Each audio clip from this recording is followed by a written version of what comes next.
Hello, this is Fiona, and I am going to come to you today and read this.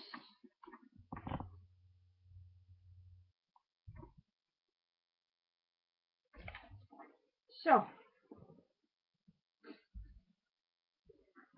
embracing the ebb, the season when to come and when to go, to sing or cease to sing, we never know. Alexander Pope. There once was a mighty queen with a short fuse. One autumn, as the year was beginning to ebb, the queen fell into a deep melancholy. She could neither eat nor slumber, and tears of an unknown origin fell frequently, which infuriated her, triggering angry fits that made those around her quake in fear. Each day the queen summoned a new adviser from her esteemed circle of sages to explain the cause of her baffling condition. In they came and out they went, the court physician, the stargazer, the psychic, the alchemist, the herbalist, the philosopher, all were dismissed as charlatans for their inability to unravel the mystery of the royal black spell. They counted themselves lucky to have only their illustrious careers shortened.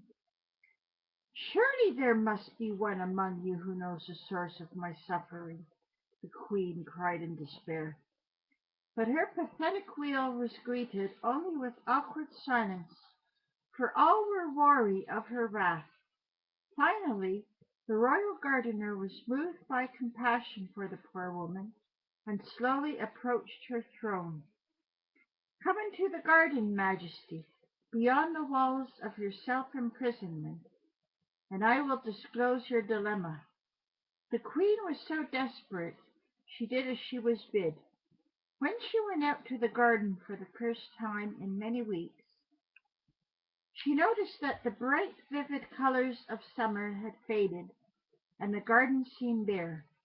But it was not, she saw, wholly bereft of beauty, for it was regal in autumn's brilliant hues of crimson and gold. The air was refreshingly cool and crisp, and the sky pure blue. Speak, gardener, the queen ordered, but choose your words carefully, for I seek the truth. Majesty, it is not your body or your mind that is ailing. It is your soul that is in need of healing. For while you are a mighty and powerful queen, you are not divine. You are suffering from a human condition that afflicts us all. Earthly souls ebb and flow in sorrow and joy according to the seasons of emotion. Just as the seasons of the natural world move through the cycle of life, death, and rebirth.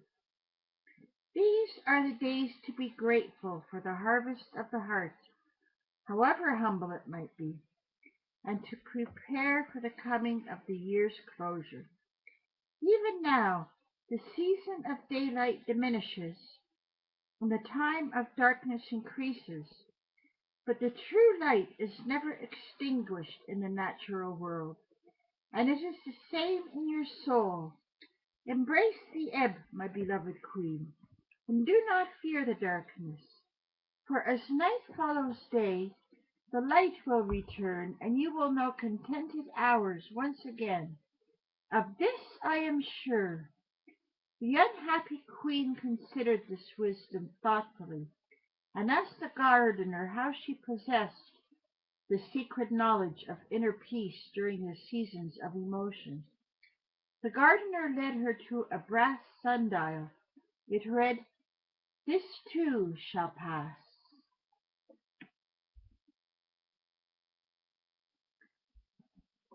Caring for your soul. Let us imagine care of the soul, then, as an application of poetics in everyday life. Thomas More. Soul. Created on the sixth day, after the cherubim and seraphim, After the dominions, virtues, powers, principalities, archangels, and angels. After light was called forth from the void of darkness. After morning and evening were delineated. After space and time. After air, fire, water, earth. After the sun, moon, and stars were hung in the heavens. After the universe began spinning. After its power was switched on and its energy was charged. After the music of the spheres began the celestial concerto. After the beasts ran upon the fields and birds soared. After the garden was in full bloom. Only after all was made ready, and the great Creator pronounced it very good, only then was it the Beloved's moment. For the Beloved, to be known through all eternity as Soul, was sent into the world on divine breath as Spirit, laughed and cried. Soul was born in both joy and pain, blown to a handful of dust. Divinity was to live and move and have its being in a creature made of mud. There you have it. Go figure. Which is precisely what men and women have tried to do down through the ages. But even reason, intellect, imagination, passion, poetry, prayer, art, sex, song, and saxophone could not unravel or fully reveal the mystical nature of our souls, let alone understand it. Obviously, after 25,000 years of trying, we're not meant to understand the essence of soul, but we can come to know her, for we were created for no other reason than to love, nurture, nourish, sustain, protect, uplift, inspire, delight, charm, and comfort the beloved presence within each of us. Psychotherapist and writer Thomas More calls this profound attention to the authentic needs that stir deep within, caring for our souls. Today is All Souls' Day, a solemn day set aside since the Middle Ages for remembrance of the beloveds who no longer laugh and cry with us on earth. But All Souls' Day is a beautiful occasion for contemplating how we care for our own souls, the degree of hospitality we extend to these guests in our daily round, and the quality of their visit so far. In order to approach the depth that is the domain of the soul, More urges us to become artists and theologians of our own lives.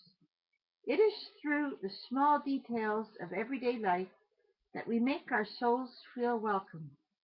Tending the things around us and becoming sensitive to the importance of home, daily schedule, and maybe even the clothes we wear are ways of caring for the soul, More tells us in his deeply moving meditation. Care of the soul, a guide for cultivating depth and sacredness in everyday life. Today, be willing to ask your guests what she requires to make her stay more pleasurable. Ask often, what do you need at this moment? What would bring you peace, contentment, joy? It may be to slow down, take a walk, hug a child, caress a cat, flip through a magazine, call your sister, send a funny card to a friend, take a nap, order Chinese carryout, watch a favorite movie, have a good cry, find a drugstore with an old-fashioned soda fountain that serves cherry phosphates, solve an English mystery, turn in early, dream, fantasize, pray. Whatever it might be, she will tell you. Ask. Stay is a charming word in a friend's vocabulary. Louisa May Alcott reminds us. Stay, my beloved, stay. Say it now, say it often. Come live with me and be my love. Stay.